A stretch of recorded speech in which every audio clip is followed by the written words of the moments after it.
सत्संगत जी, प्यार से कहना धन निरंकार जी। ये पूरे संसार ब्रह्मांड में सिर्फ एक ही स्थिर चीज है और वो परमात्मा की बात है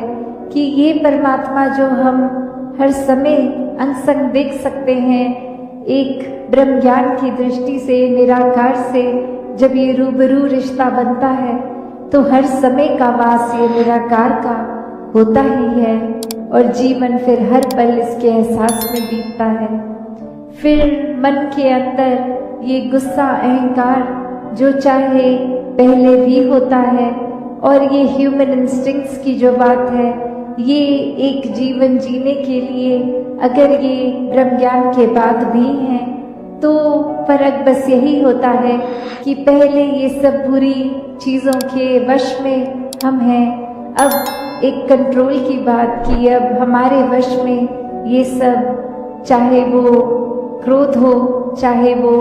और कोई बुरी आदत हो। तो कैसे एक कहानी में भी यही बात कि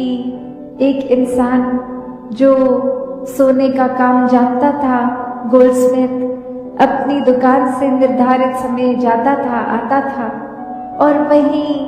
कुछ लोग जिनकी नियत चोरी करने की, उन्होंने एक दिन दो दिन ऑब्जर्व किया कि क्या रूटीन रहती है इस इंसान की, और अब आकर फिर उस रूप में कि पता लगा कि ये आज एक बहुत बड़ी सोने की ईंट अपनी दुकान से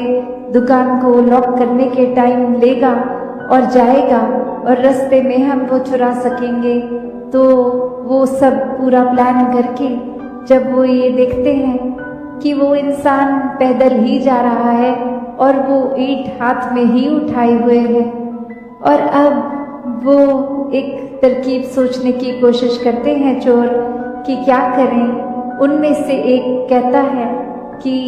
कुछ समय से मैं जाके ऑब्जर्व कर रहा हूँ,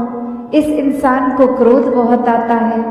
तो कुछ भी थोड़ा सा कोई कह दे, प्रोवोक करे, कुछ ऐसी बात बोले जो दिल को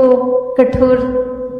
की तरह लगती है, एक दिल को दर्द देती है, तो उसी समय ये इंसान क्रोधित हो जाता है। तो इसको क्रोधित कर देते हैं, शायद कोई तरीका मिले उससे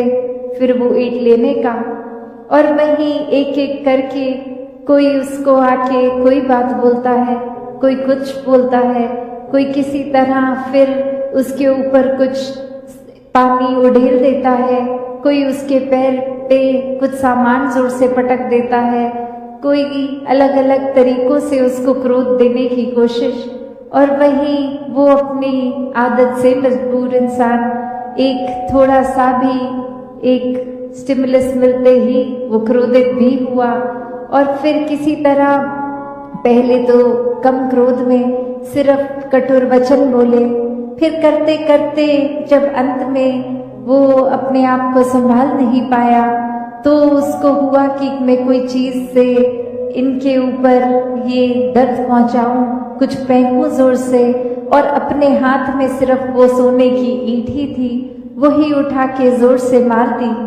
तो अब इस कहानी में अगर हम फायदे की बात सोचे तो ये नेगेटिव माइंडसेट वाले इन्होंने जो ट्राई करना था वो अचीव भी कर पाए, क्योंकि वो इंसान अपने क्रोध को काबू में नहीं कर पाया। कैसे फिर एक कीमत जानते हुए भी कि इतनी कीमती चीज मिली है उसको पल में गवा बैठा सिर्फ क्रोध के कारण। तो कैसे ये जीवन में ऐसी कितनी परिस्थितियां हमारे भी आती हैं कि क्या किस समय एक पेशेंस चाहिए, एक अपने मन को विशाल करना है कि कोई कुछ कह रहा है कर रहा है वो इग्नोर करना है कि कोई बात नहीं, उसने अगर कर दिया मैंने अपने ऊपर असर बुरा नहीं लेना। एक जैसे बोलते हैं कि एक चाल अपनी घोड़े की जो होती है वो आगे आंखों के आगे एक ब्लाइंड टाइप लगा देते हैं जो ना दाएं देख सके ना बाएं, बस सीधा चलता ही जाए अपने रास्ते पे। तो संतों का भी जीवन यही है कि नजरिया,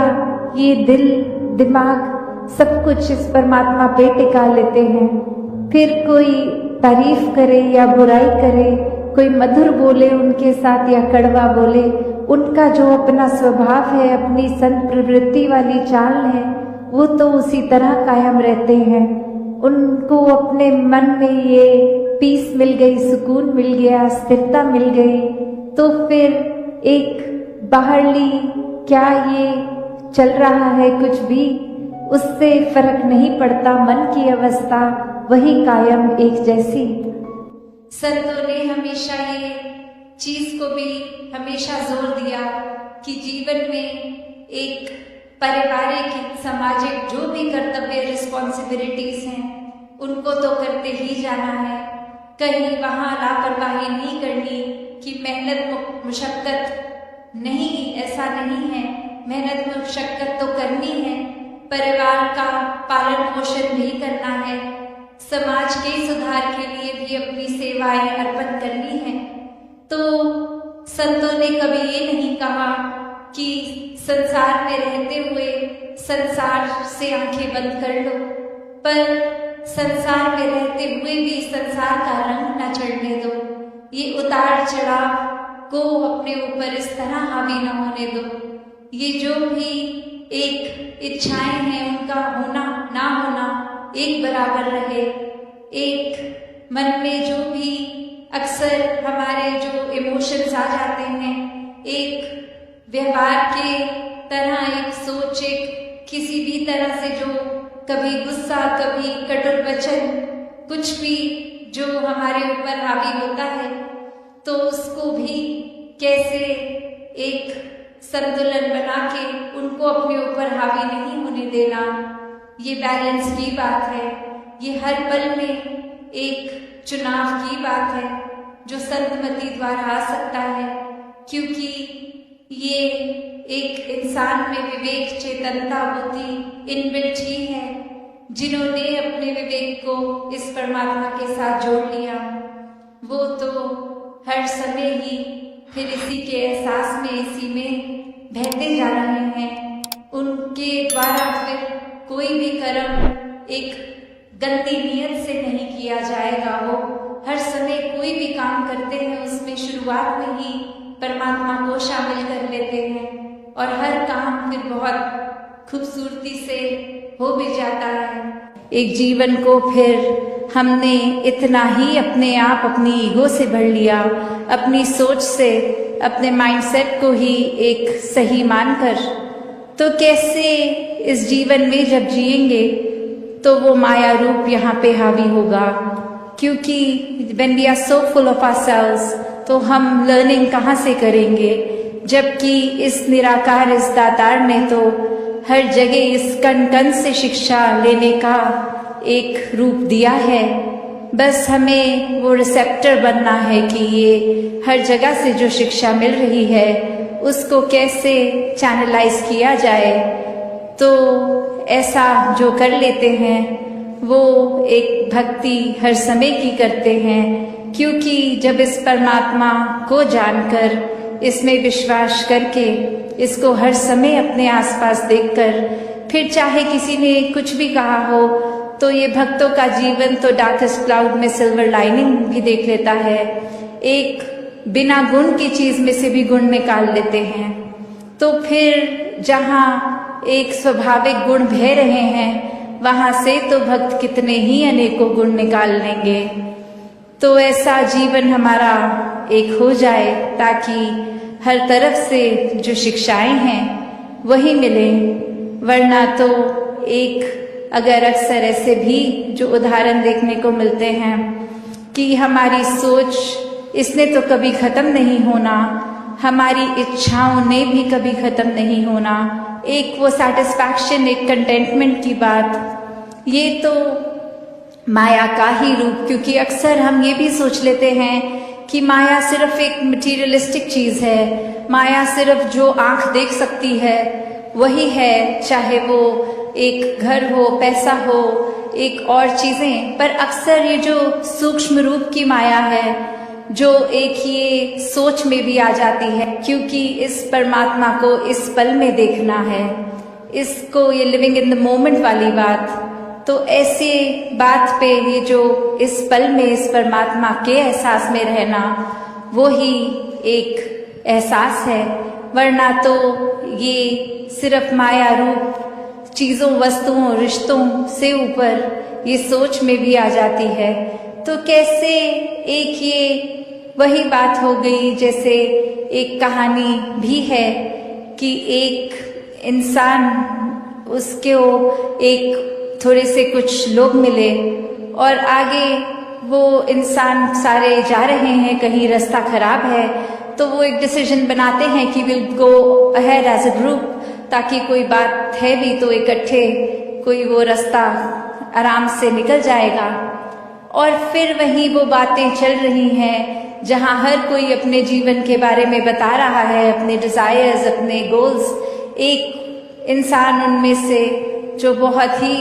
सूझवान, संतमति वाला, उसको एक कुआं दिखता है और वहाँ एक बाल्टी जिसमें से वो उस कुएं में से पानी निकाल सकते हैं, पर वो देखता है कि ये बाल्टी का बेस तो टूटा हुआ है, तो एक वो बॉटमलेस बाल्टी हो गई। तो वो इंसान वहाँ रुककर प्रिटेंडिंग टू बी थर्स्टी, वो उसकी प्यास बुझाने के लिए पहले उस बाल्टी में से जब पानी निकालता है, तो जब तक तो वो बाल्टी पानी के अंदर है वो भरी हुई दिखती है, पर जैसे ही वो वाटर के सरफेस से ऊपर उठा ली गई, अब उसमें पानी कहाँ टिकना था। पर वो बार बार ये कर रहा है और बाकी के लोग देख रहे हैं कि ऐसा क्यों किया जा रहा है। और वो कह रहा है कि नहीं, अब मैंने ये ठान ली है बात कि जब तक ये बाल्टी को भर के मैं इसमें से पानी नहीं निकालूंगा तब तक घर नहीं जाऊंगा। तो अब ये फूलिशनेस साउंड कर रही है बाकी आसपास वालों को, और वो कह रहे हैं कि ये पॉसिबल ही नहीं है, आपने ऐसा एक गोल क्यों बनाया है जो अचीव ही नहीं हो सकता। तो और ऐसा करोगे तो हम सब तो आगे निकलेंगे, आप अकेले ही यहाँ रह जाओगे। तो बात वो समझाने की उनको फिर यही कहता है कि शुक्र है you bought this point up, क्योंकि हम सबको पता है ये बॉटमलेस बकेट है, इसको भरा नहीं जा सकता। तो हमारी सोच, हमारा मन भी ऐसा ही बॉटमलेस है। ये डिजायर्स भी आएंगे, ये एक इच्छा की पूर्ति होने के बाद दूसरी ने भी आना है। तो हमें एक, अगर हम उस भरोसे रहेंगे कि एक एक चीज आती रहे, उसको चेकलिस्ट में हम टिक करते रहेंगे, तो हमारे ये मन में और चीजें आनी एक बंद हो जाएंगी। ऐसा नहीं है, चीजों ने तो आते रहना है, ख्यालों ने तो आते रहना है। तो एक अगर हम इसी के पीछे भागते रह जाएंगे तो फिर एक जीवन कब जिएंगे। एक सेटिस्फैक्शन, कंटेंटमेंट की बात, ये सहज रूप में बहने की बात, ये स्थिरता की बात यहाँ आती है कि कैसे एक अपने चैनलाइज करने की बात, कि ये जो चीज़ है अगर हमारे लिए ज़रूरी है वो